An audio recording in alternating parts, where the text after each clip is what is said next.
ہزاروں سال پہلے کی بات ہے، کسی سلطنت پر ایک بادشاہ حکومت کرتا تھا۔ اس کی سلطنت بڑے وسیع رقبے پر پھیلی ہوئی تھی۔ اس کا ایک نہایت خاص وزیر تھا جس پر بادشاہ بہت اعتماد کرتا تھا۔ اپنی سلطنت کے بارے میں جو بھی مشورہ کرنا ہوتا وہ اسی سے ہی کرتا تھا۔ ایک دن بادشاہ کے دل میں پتہ نہیں کیا آیا۔ اس نے وزیر سے پوچھا کہ تمہاری زندگی کی سب سے بڑی خواہش کیا ہے؟ وزیر اس سوال پر بڑا حیران ہوا۔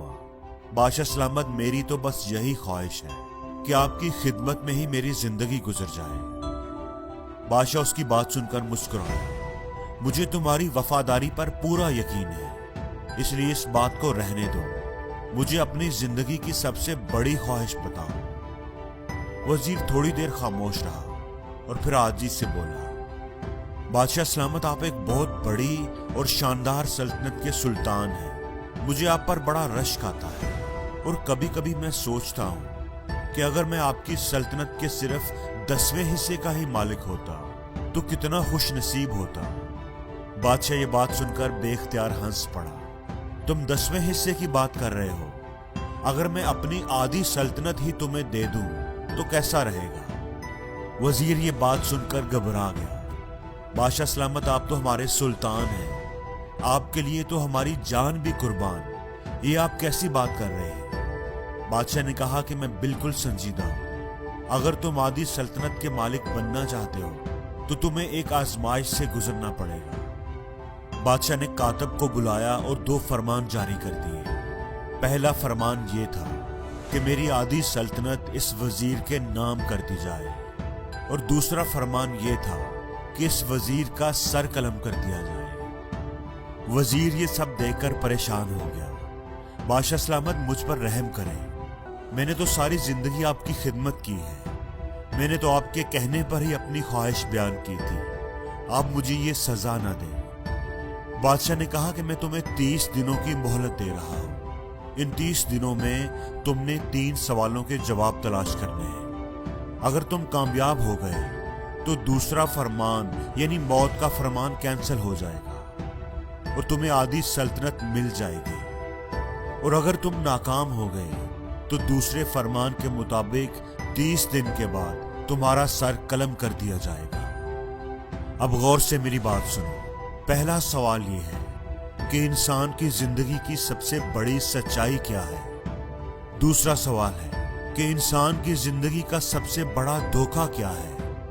اور تیسرا سوال، انسان کی زندگی کی سب سے بڑی کمزوری کیا ہے؟ بادشاہ نے تینوں سوالوں سے تھمائے اور کہا کہ جاؤ، ان سوالوں کے جواب تلاش کر کے 30 دن کے اندر اندر میرے پاس واپس آؤ۔ تمہارا وقت شروع ہو گیا ہے۔ اب وزیر بیچارہ پریشان، مرتا کیا نہ کرتا، ان سوالوں کے جواب تلاش کرنے کی لگن میں لگ گیا۔ اب وہ تھا تو وزیر، اس نے دارالحکومت کے دانش مندوں، مفکروں اور ذہین لوگوں کو بلایا، اکٹھا کیا اور وہ سوال ان کے سامنے رکھ دیے۔ سب نے اپنی اپنی عقل، سمجھ اور تجربے کے حساب سے ان سوالوں کے جواب دینے کی کوشش کی، لیکن کسی کا جواب وزیر کے دل کو نہ بھایا۔ ہر روز وہ نئے لوگوں کو بلاتا، سوال ان کے سامنے رکھتا، لیکن کئی روز گزرنے کے بعد بھی وہ ایک سوال کا جواب بھی فائنل نہیں کر سکا تھا۔ جو وقت گزرتا جا رہا تھا، اس کی پریشانی بڑھتی جا رہی تھی۔ موت کی تلوار اسے اپنی گردن پر لٹکتی ہوئی محسوس ہو رہی تھی۔ جب دانش مندوں سے بات نہ بنی تو وہ اپنا گھر بر چھوڑ کر کسی فقیر، کسی اللہ والے کی تلاش میں نکل پڑا کہ شاید انہی کے پاس سے اسے اپنی مشکل کا حل مل جائے۔ کئی دنوں تک وہ جنگلوں اور پہاڑوں کی خاک چھانتا رہا، وادیوں میں گھومتا رہا۔ جہاں کہیں بھی اسے کسی بزرگ، کسی نیک آدمی کا پتہ چلتا، وہ اس کے پاس پہنچ جاتا، لیکن کوئی بھی اس کی مدد نہ کر سکا۔ دن رات سفر کر کر کے اس کی حالت خراب ہو چکی تھی۔ اسے اپنی وزارت بھول چکی تھی۔ اس کے جوتے پھٹ گئے تھے، اس کے پاؤں میں چھالے پڑ گئے تھے، داڑھی بڑھ گئی تھی، بال بے ترتیب ہو گئے تھے۔ اب وہ کہیں سے بھی وزیر نہیں لگتا تھا۔ 1 مہینہ کتنی جلدی گزر گیا، اسے پتہ بھی نہیں چلا۔ مہینے کے آخری روز اس نے واپسی کی راہ لی۔ اسے یقین ہو گیا تھا کہ آج اس کی زندگی کا آخری دن ہے۔ محل کے پاس پہنچتے پہنچتے اس کی ہمت جواب دے گئی تھی۔ وہ تھوڑا آرام کرنے کے لیے ایک درخت کی چھاؤں میں جیسے لیٹ سا گیا۔ آخر آپ صحیح جگہ پر پہنچ گئے ہیں، اسے ایک آواز آئی۔ آپ کے تینوں سوالوں کے جواب صرف میرے ہی پاس ہے۔ یہ آواز سن کر وہ بے اختیار اچھل پڑا۔ اس کے جسم میں تو جیسے جان آ گئی تھی۔ اس نے پلٹ کے دیکھا، وہ ایک فقیر تھا جو درخت کی چھاؤں میں بیٹھا ہوا تھا۔ اس کے ہاتھ میں سوکھی روٹی تھی جسے وہ پانی میں ڈبو کر کھا رہا تھا۔ اس کے پاس ہی ایک کتا تھا جو برتن میں دودھ پی رہا تھا۔ تمہیں کیسے پتا چلا کہ میں سوالوں کے جواب ڈھونڈ رہا ہوں؟ کون ہو تم؟ وزیر نے پوچھا۔ وہ فقیر مسکرایا۔ اس نے اپنی بوسیدہ سی چادر اٹھائی جس پر وہ بیٹھا ہوا تھا۔ اس چادر کے نیچے ایک انتہائی بیش قیمتی لباس تھا جو صرف بادشاہ کے انتہائی مقرب لوگوں کو ہی ملتا تھا۔ جناب، ایک وقت تھا کہ میں بھی آپ کی طرح بادشاہ کا انتہائی قریبی وزیر تھا، اور مجھ سے بھی وہی غلطی ہو گئی تھی جو غلطی آپ نے کی ہے۔ تو تم بھی سوالوں کے جواب تلاش نہیں کر سکے، لیکن بادشاہ نے تمہیں زندہ کیسے چھوڑ دیا؟ وزیر نے پوچھا۔ نہیں جناب، مجھے ان سوالوں کے صحیح جواب مل گئے تھے، اور بادشاہ نے اپنے وعدے کے مطابق اپنی آدھی سلطنت مجھے دے دی تھی، لیکن میں نے اس سلطنت کے پروانے کو پھاڑ کر بادشاہ کے حوالے کر دیا تھا کہ یہ سلطنت آپ کو ہی مبارک ہو، اور خود اس کٹیا میں آ کر بیٹھ گیا۔ وزیر حیرت سے اس کی بات سن رہا تھا۔ اس نے دل ہی دل میں سوچا کہ یہ کتنا بیوقوف آدمی ہے کہ بادشاہت چھوڑ کر فقیر بنا بیٹھا ہے۔ لیکن یہ وقت اس کی حماقت پر افسوس کرنے کا نہیں تھا، بلکہ اپنی جان بچانے کا تھا۔ وہ اس فقیر کے قدموں میں گر کر گڑ گڑانے لگا، مہربانی کر کے میری زندگی بچا لو، مجھے ان سوالوں کے جواب دے دو۔ فقیر نے کہا کہ میں تمہاری مدد کرتا ہوں، پہلے 2 سوالوں کے جواب میں تمہیں مفت میں دے دیتا ہوں، لیکن تیسرے جواب کے لیے تمہیں قیمت ادا کرنی پڑے گی۔ میں اپنی جان بچانے کے لیے ہر قیمت ادا کرنے کو تیار ہوں۔ وزیر فوراً بولا۔ فقیر نے کہا کہ پہلے سوال کا جواب سنو۔ زندگی کی سب سے بڑی سچائی موت ہے۔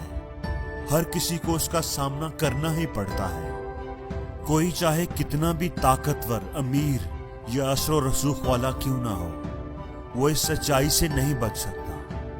اور دوسرے سوال کا جواب یہ ہے کہ انسان کی زندگی کا سب سے بڑا دھوکہ زندگی ہے۔ ہم میں سے ہر کوئی ہی زندگی کو دائمی سمجھ کر اس کے دھوکے میں آ جاتا ہے۔ وہ دونوں ہی جواب وزیر کو صحیح لگے تھے۔ فقیر کی باتوں میں سچائی تھی، ان کو جھٹلایا نہیں جا سکتا تھا۔ اچھا، تو تیسرے سوال کے لیے تمہاری کیا شرط ہے؟ وزیر نے آہستہ آواز میں پوچھا۔ فقیر نے مسکراتے ہوئے کتے کے سامنے سے دودھ کا برتن اٹھایا اور وزیر کے سامنے رکھ دیا۔ تیسرے سوال کا جواب حاصل کرنے کے لیے تمہیں کتے کا بچا ہوا یہ دودھ پینا پڑے گا۔ وزیر کے ماتھے پر پسینہ آ گیا۔ اسے اس بات کی توقع نہیں تھی۔ کتے کا بچا ہوا دودھ بھلا کوئی کیسے پی سکتا ہے؟ اس نے نفرت سے دودھ کی طرف دیکھا اور پیچھے ہٹ گیا۔ فقیر اس کی حالت دیکھ کر مسکرانے لگا۔ تمہارے پاس اب 2 ہی راستے ہیں۔ وہ سامنے محل کا دروازہ تمہاری موت کا دروازہ ہے۔ جاؤ اور شاہی جلاد تمہارا سر تن سے جدا کر دے گا، لیکن اگر تم ابھی جینا چاہتے ہو اور آدھی سلطنت کے مالک بھی بننا چاہتے ہو تو پھر تمہیں یہ دودھ پینا ہی پڑے گا۔ فیصلہ اب تمہارے ہاتھ میں ہے۔ وزیر سوچ میں پڑ گیا۔ ایک طرف اس کی جان اور آدھی سلطنت تھی، اور دوسری طرف عزت نفس کی قربانی تھی۔ کتے کا بچا ہوا دودھ تھا۔ دونوں ہی کام بڑے مشکل تھے۔ کتنی ہی دیر وہ سوچتا رہا، آخر جان اور مال جیت گیا اور عزت نفس ہار گئی۔ اس نے وہ دودھ کا پیالہ اٹھایا اور آنکھیں بند کر کے منہ سے لگا لیا۔ ایک ہی سانس میں وہ سارا دودھ پی گیا۔ اب مجھے میرے سوال کا جواب بتاؤ۔ فقیر نے اس کی حالت دیکھ کر ایک کہکہا لگایا اور بولا، تمہارے اس عمل میں ہی تمہارے سوال کا جواب ہے۔ انسان کی سب سے بڑی کمزوری اس کی غرض ہے. اپنی غرض اپنے مطلب کے لیے وہ کچھ بھی کر سکتا ہے. کتے کا بچا ہوا دودھ بھی پی سکتا ہے. اور یہی وہ سچ ہے جس نے مجھے سلطنت کا پروانہ پھاڑ کر اس کٹیا میں بیٹھنے پر مجبور کر دیا. میں جان گیا تھا کہ جو میں موت کو فراموش کرتا جاؤں گا اور زندگی کے دھوکے میں آتا جاؤں گا، اتنا ہی میں غرض کی دلدل میں دھنستا چلا جاؤں گا.